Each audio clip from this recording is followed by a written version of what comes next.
وبعد السلام عليكم ورحمة الله وبركاته. وهرين وحنو مهدنقيا أقاسمها فلينتا كوميشنكا HIV إيدسكا ناصر إيجاح صاحبكي أبيه معلنكي معلمينتا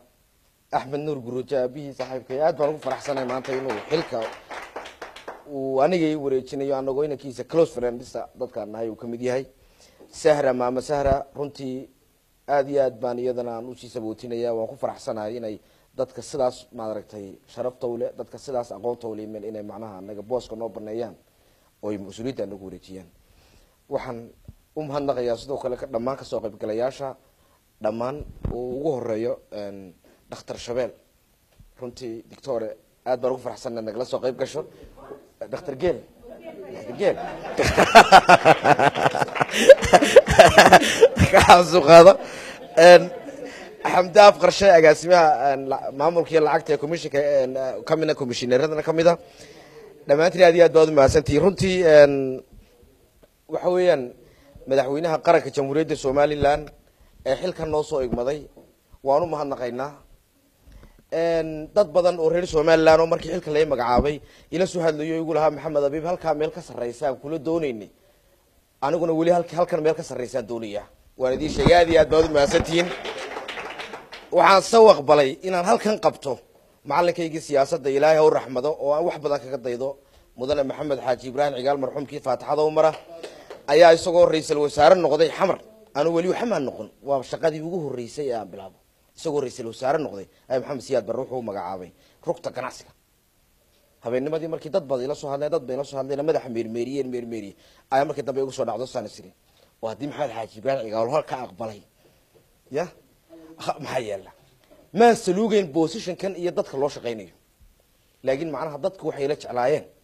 ayaan eegay waana halkiina waan ku hanweynaa insha Allah taala inta markaan ka yimaado runtii madaxweynaha qaranku wuxuu noo diray meesiga halkii ugu jilicsanay dad loo diray dadka ugu jilicsanaa Soomaaliland dadka ugu jilicsanay waa dadka ay dadkooda takooreen waa dadka shaqooyinkii laga eriyay waa dadka laga gooyay naxariis iyo raxmad oo dhan laga gooyay way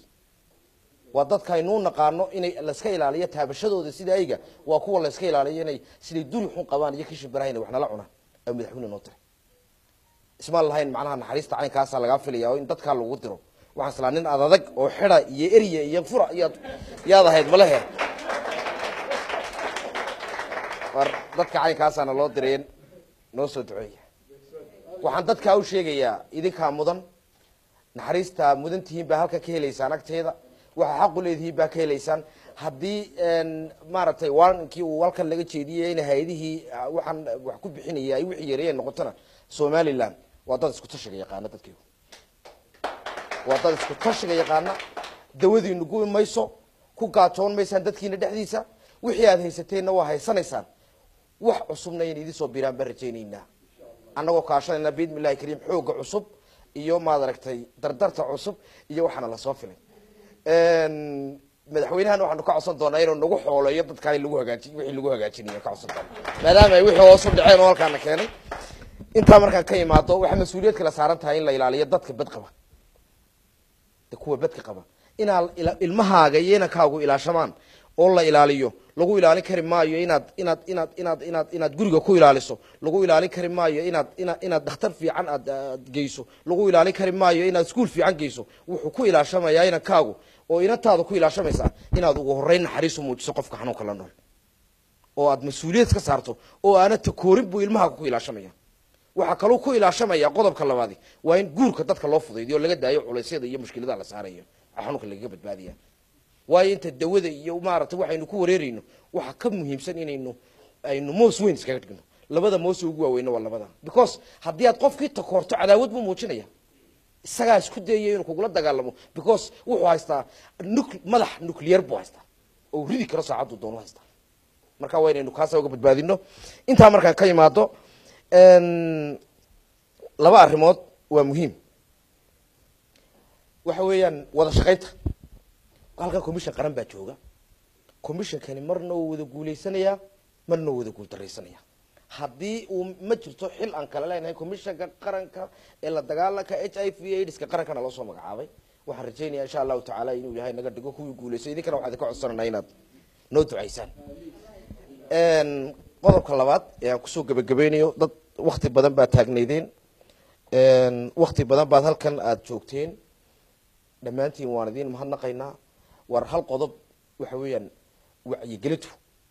institution kooban iyo qof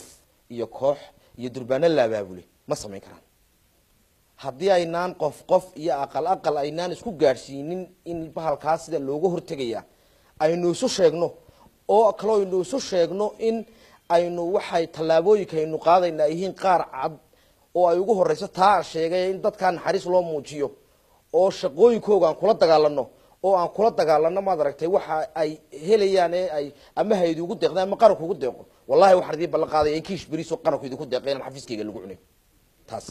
oo dadkaasi ay gaadhayso oo sidii idin gaadhasaan idin sheegay maxamed ayb haddaan hawsleedii waa nin fareesha cusub oo kuleelkiibuu qabaa wixii inu cunaya idinka cuni maayo waxa kaloo miima xeerkii ay sheegtay maama sahra xeerkaas inuu meel maro qaranka doon tahay